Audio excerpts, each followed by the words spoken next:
maknanya perutnya tidak pernah lapar. Karena maknanya perutnya tidak pernah lapar, maka orang yang tidak pernah lapar akan terpercaya jadi pemimpin. Tapi orang yang selalu lapar, maka dia tidak akan pernah dipercaya. Kalau jadi pemimpin pasti dia memakan anggotanya. Kalau jadi gubernur dia memakan rakyatnya. Maka dia selalu perutnya kenyang, tidak pernah lapar. Maka janganlah Anda memilih pemimpin di antara Anda semua adalah orang yang lapar. Yang kedua adalah budak janggotan. Dia punya janggut. Apa itu artinya? Dia punya sifat-sifat yang arif. Dia punya sifat-sifat yang bijak. Dan ciri dari semua itu, janggut itu cirinya ada di pohon. Semakin tua, semakin ratusan tahun, maka dia adalah sebagai pohon yang sangat berwibawa. Saya melihat di perayaan Natal itu, saya melihat ada lambang. Lambangnya itu adalah cemara. Apa itu artinya? Kenapa cemara? Karena sangat ada perspektif Eropa. Apa artinya? Bahwa orang yang merayakan Natal itu harus dilindungi oleh pohon. Kalau ada pohon, maka dia akan terang. Maka dalam tradisi Sunda, seorang petapa itu pasti bertapa di bawah pohon. Sehingga apa sih yang menjadi pikiran saya? Yang menjadi pikiran saya hari ini dalam beragama, kalau persoalan keyakinan pada Tuhan sudah luar biasa. Kemudian ajaran memberi pada sesama dilakukan pada siapapun, termasuk hari ini. Sebentar lagi nambah 12 juta, nambah ya sudah nanti jadi 50 juta. Tapi sebenarnya jangan tepuk tangan. Tandanya yang tepuk tangan itu tak mampu mengumpulkan 50 juta. Nah, apa sih yang menjadi problem hari ini? Yang menjadi problem hari ini dalam beragama adalah kita menyambut Natal, mengumpulkan uang untuk kegiatan Natal, berbakti pada Tuhan, pergi ke gereja dengan menebang pohon, bukan menanam pohon. Kalau menebang pohon, menanam pohon, maka sesungguhnya dalam pandangan saya, cemara yang disajikan di ruang-ruang peribadatan, di rumah, aksesoris, di berbagai tempat sebagai tanda Natal, menurut saya itu adalah sebuah pengingkaran. Kita tidak menghadirkan cemara sebenarnya, kita sedang menghadirkan lumpur di dalam rumah gereja. Sehingga apa yang ingin saya tekankan hari ini? Yang ingin saya tekankan hari ini adalah dua hal. Perbaiki hubungan dengan hewan, perbaiki hubungan dengan pohon. Karena itu yang menjadi kebutuhan kita hari ini. Dan kalau kembali pada Yesus, dua hal itu yang saya lihat. Nah, kalau kembali pada dua hal yang saya lihat, apa yang ada dalam diri Yesus? Yang ada dalam diri Yesus itu adalah sebuah penyerahan diri secara total. Amin.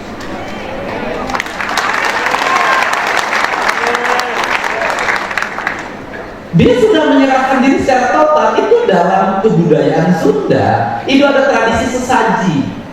Sesaji yang tertinggi dalam tradisi Sunda itu bakaka, yaitu ayam yang dibelah kemudian dibakar. Ciri dari bakaka itu begini, dia disalib, dia menyerah. Artinya apa? Orang yang bertuhan adalah orang yang menyerah. Orang yang sudah tidak boleh lagi mengakui sesuatu, orang yang tidak boleh lagi mengklaim sesuatu, orang yang tidak pernah takut lagi kehilangan. Walaupun ada lagunya. Dan kita ini aneh. Kita mengaku bertuhan, berserah diri pada Tuhan, gereja dikunci.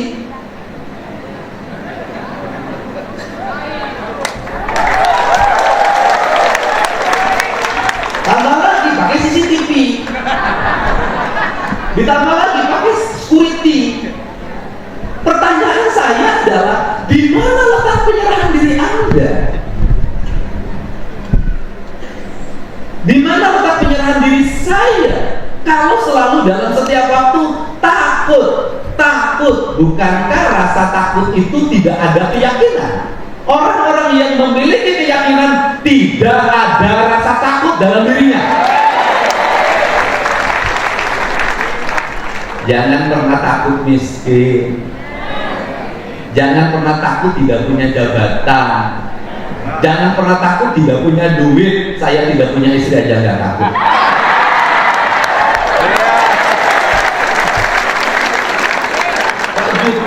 Paruli tiap hari beracara, ngurusin siapa? Ngurusin orang-orang yang takut. Padahal beragama, apapun agamanya. Takut apa? Gugat waris. Takut apa lagi? Hartanya diambil orang. Takut apa lagi? Semuanya takut. Apa yang membuat pertikaian di negeri ini? Rasa takut. Kenapa orang tidak mengizinkan rumah ibadah? Takut. Takut apa? Takut terpengaruh. Nanti pindah agama. Saya tiap hari jauh sama Pak Jutek dengan Pak Ruli, nggak pindah agama, paling pindah isi dompet. Karena saya nggak takut. Nah, tapi tiap hari kita berteriak iman. Orang yang beriman itu yang tertinggi itu adalah bukan meyakini tapi menyaksikan.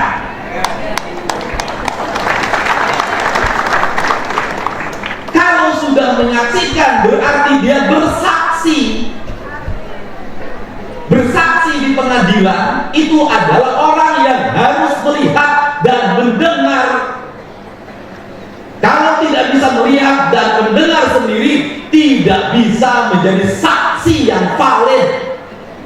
Pertanyaannya adalah, hari ini kita bersaksi pada Tuhan yang kita yakini. Kalau bersaksi berarti sudah menyaksikan. Kalau sudah menyaksikan berarti dekat. Kalau sudah dekat, kenapa takut?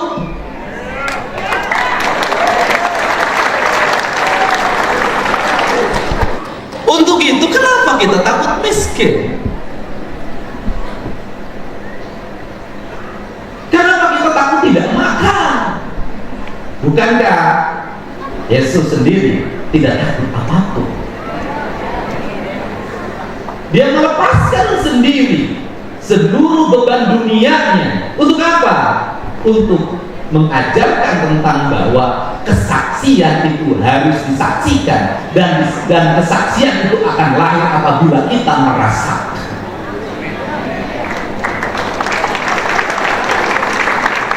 Maka dalam pandangan saya, berbahagialah manusia yang pernah dan sering mengalami penderitaan. Kenapa? Berarti dia pernah menyaksikan dan merasakan. Orang yang mengalami penderitaan itu adalah orang-orang yang mengikuti tradisi kenabian. Jadi kalau Anda menjadi orang beriman, mengaku beriman, mudah tersinggung, mudah marah, nggak pernah menderita, penuh rasa takut, udahlah jangan ngaku beriman, berimin saja. Untuk itu apa sih yang ada, pesan yang ingin saya sampaikan? Pesan saya sampaikan adalah saya ingin menceritakan tentang pesan agama di Indonesia. Agama-agama datang ke Indonesia itu menggeser sebuah keyakinan leluhurnya orang Nusantara.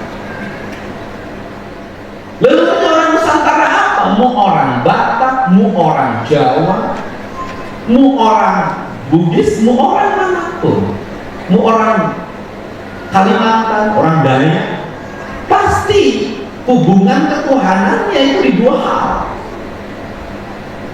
di alam dan di leluhur. Orang Batak itu jadi 4 hal sekarang: alam, leluhur, dan agama. Pakai orang Batak semua, sehingga orang Batak agama apapun pasti ujungnya kesihaan, pasti pagawean. Itu ciri. Dan saya selalu berulang-ulang, salah satu suku yang tidak akan punah di Indonesia adalah suku Batak.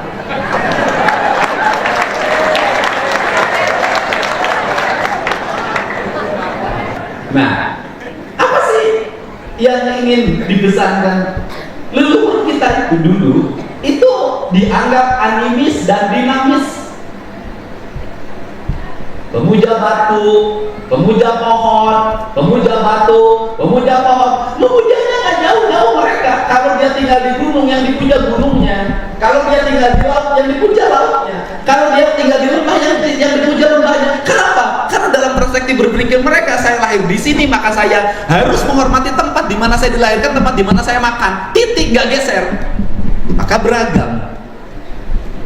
Tetapi dari animis dan dinamis itu satu. Walaupun dalam pandangan kaum agamawan mereka salah dalam bertuhan, tetapi mereka benar dalam apa?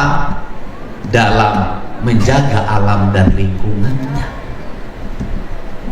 Pohonnya dihormati, batunya dihormati, mata airnya dihormati.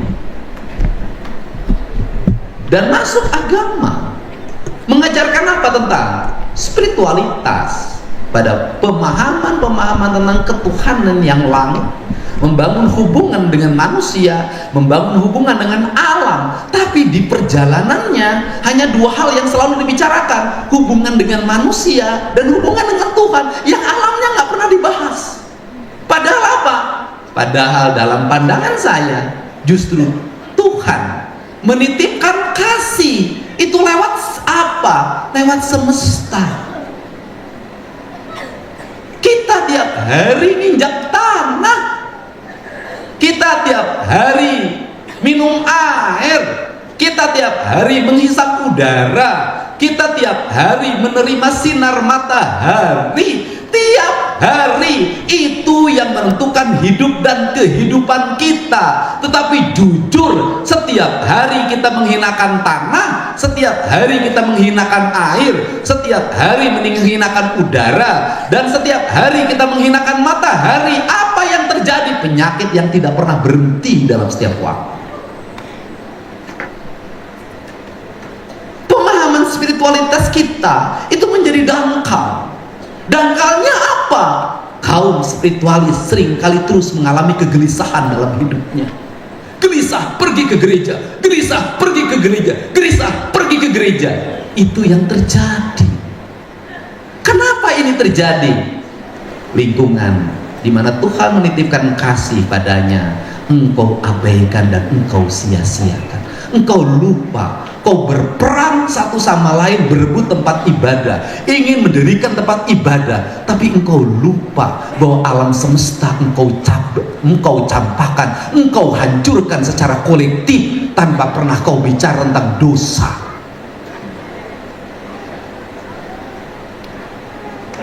Apa yang terjadi? Kehancuran.